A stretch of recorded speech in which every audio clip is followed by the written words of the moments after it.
Assalamualaikum warahmatullahi wabarakatuh. Perkenalkan, nama saya Putri Rahmawati Nugraheni. Dalam video pembelajaran ini akan dibahas tentang wafatnya Nabi Muhammad SAW.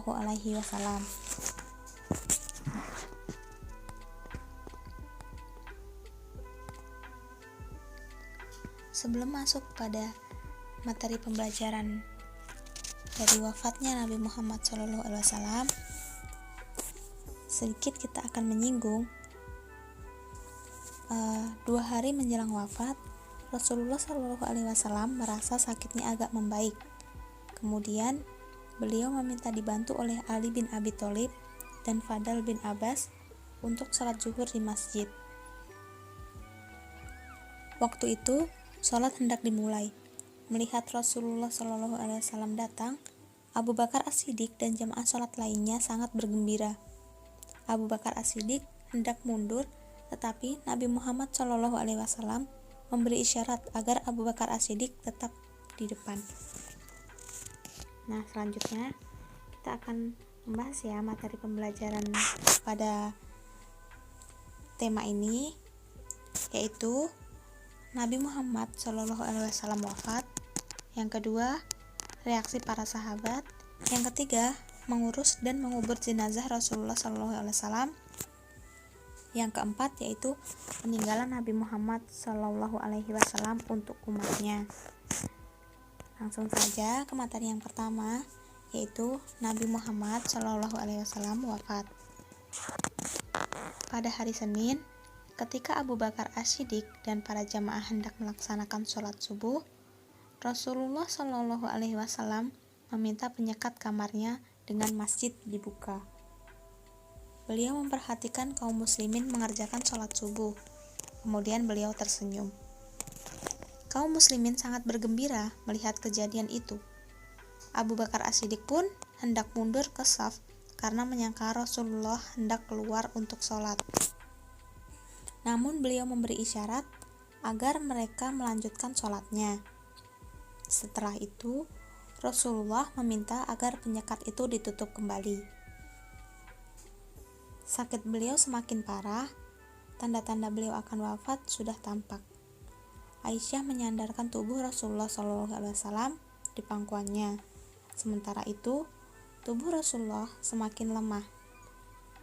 Pada saat itu, beliau memasukkan tangannya ke bejana berisi air yang ada di hadapannya dan mengusapkan ke wajahnya seraya berkata, "La ilaha illallah, tidak ada Tuhan selain Allah.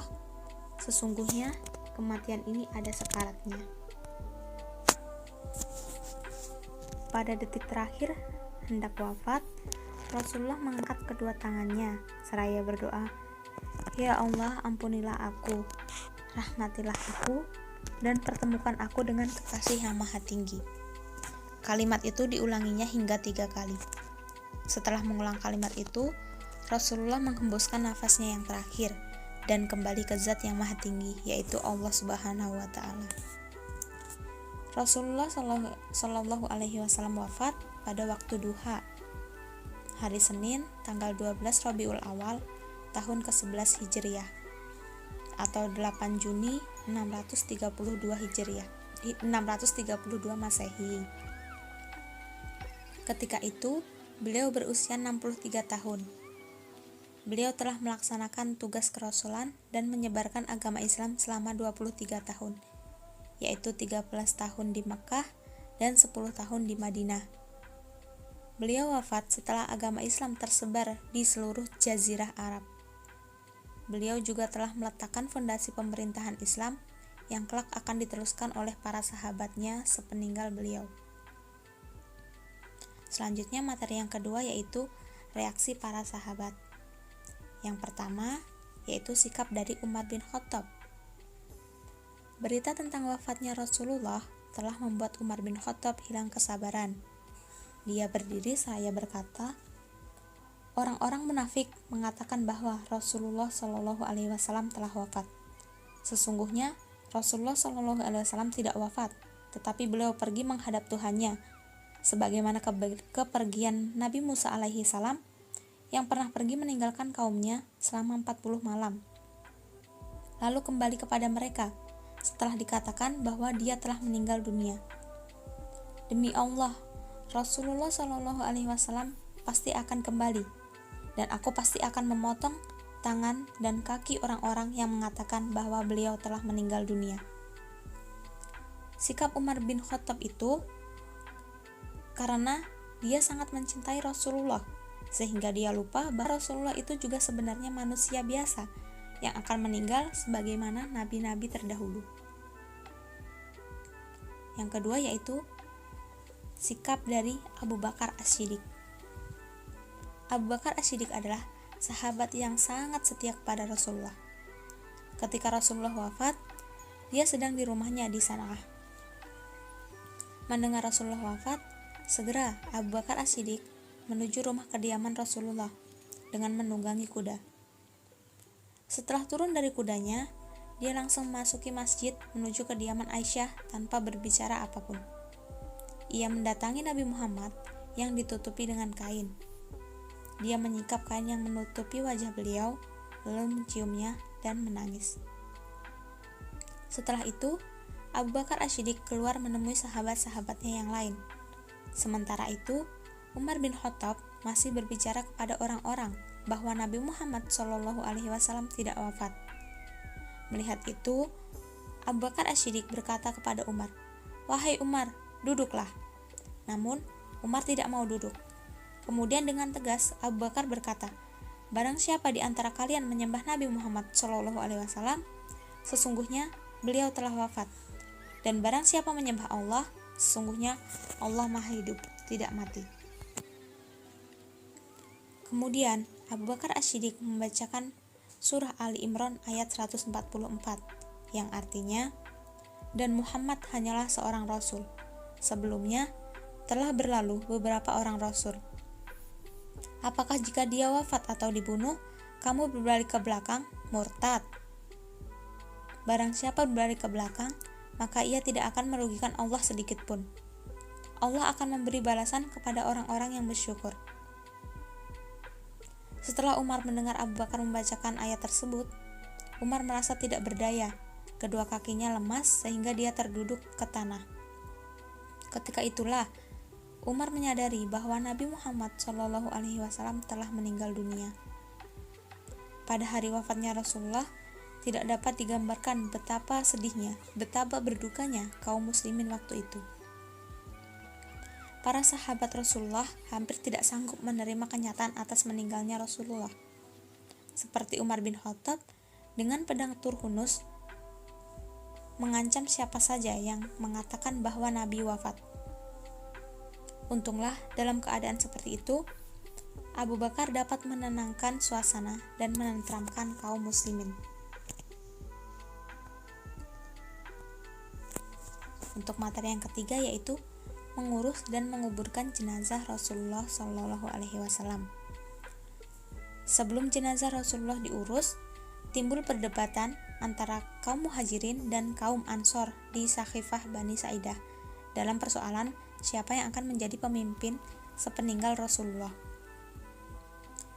Namun akhirnya mereka sepakat untuk mengangkat Abu Bakar As-Siddiq sebagai khalifah, yaitu pemimpin umat Islam setelah Rasulullah wafat.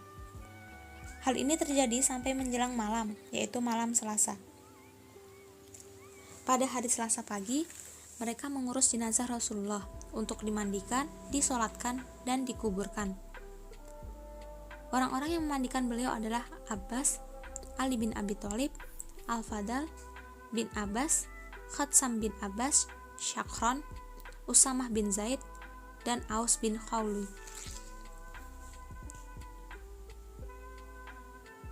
Al-Abbas, Al-Fadl, dan Khatsam adalah orang yang membolak-balikan jasad beliau. Usamah dan Syakran yang mengunjurkan air. Ali bin Abi Thalib membersihkannya, sedangkan Aus memangku beliau. Kemudian mereka mengkafani jasad beliau dengan 3 lembar kain putih dari bahan katun, tanpa memberi pakaian dan serban. Ketika kaum Ansar dan kaum Muhajirin membicarakan tempat pemakaman beliau, kemudian Abu Bakar berkata, Sesungguhnya aku pernah mendengar Rasulullah berkata, tidaklah seorang nabi meninggal kecuali dimakamkan di tempat ia meninggal. Akhirnya mereka pun sepakat untuk menguburkan beliau di kamarnya tempat beliau meninggal, yaitu di rumah Aisyah. Abu Talhah kemudian mengangkat tempat tidur dan menggali serta membuat liang lahat persis di bawah tempat tidur tersebut. Orang-orang masuk tersebut yaitu secara bergiliran 10-10 untuk menyolatkan Rasulullah tanpa adanya imam. Pertama-tama yaitu dari keluarga Rasulullah sendiri, kemudian kaum muhajirin, lalu kaum ansor. Kemudian Rasulullah dimakamkan pada hari Selasa tengah malam atau malam Rabu. Untuk materi yang terakhir yaitu peninggalan Nabi Muhammad untuk umatnya. Rasulullah SAW seorang nabi yang memiliki pribadi mulia. Beliau adalah orang besar yang tidak akan ada yang menyamainya. Allah Subhanahu wa Ta'ala sendiri memberikan gelar Sayyidul Mursalin dan disebut di dalam hadis qudsi, kalau tidak karena engkau Muhammad, tidak akan kujadikan langit dan bumi. Demikian Allah memilih beliau sebagai manusia yang menjadi pusat suri tauladan bagi seluruh umat manusia. Sebelum Nabi Muhammad diutus sebagai nabi dan rasul, keadaan masyarakat jahiliyah saat itu diliputi oleh kehancuran moral. Penyembahan terhadap berhala terjadi di mana-mana. Orang kuat sewenang-wenang terhadap orang lemah, dan itu sudah dianggap sebagai hal yang wajar. Perang antar suku hampir tidak pernah berhenti, sehingga manusia tidak pernah merasakan aman dan damai. Namun, ketika Allah Subhanahu wa Ta'ala mengutus Nabi Muhammad SAW, keadaan masyarakat pun menjadi masyarakat yang sejahtera karena mengikuti ajaran Islam sesuai petunjuk di dalam kitab suci Al-Quran dan sunnah-sunnah Rasulullah. Keduanya itu dijadikan sebagai pedoman dalam kehidupan manusia. Al-Quran adalah ajaran yang datang dari Allah yang Maha Rahman dan Maha Rahim, sementara sunnah adalah ucapan dan perilaku Nabi Muhammad sebagai teladan bagi umat manusia. Oleh karena itu, menjelang wafat Rasulullah berwasiat, aku tinggalkan untukmu 2 pusaka. Barang siapa yang berpegang teguh pada keduanya, niscaya kamu tidak akan tersesat selamanya. Dua pusaka tersebut tiada lain adalah Al-Quran dan Sunnah atau hadis. 2 peninggalan Rasulullah itu sekarang masih tetap terjaga seperti sedia kala, dan telah terbukti dalam sejarah bahwa kemajuan umat Islam tidak lain karena tetap berpegang teguh kepada keduanya. Sedangkan kemunduran umat Islam disebabkan karena mereka tidak lagi berpegang teguh pada Al-Quran dan hadis. Oleh karena itu, kita wajib untuk merawat peninggalan Rasulullah tersebut. Adapun cara merawatnya yaitu dengan membaca, mempelajari, dan mengamalkannya. Dengan demikian, kita akan mendapat keselamatan di dunia dan di akhirat. Baiklah, itu materi yang dapat saya sampaikan dalam video pembelajaran tentang wafatnya Nabi Muhammad SAW.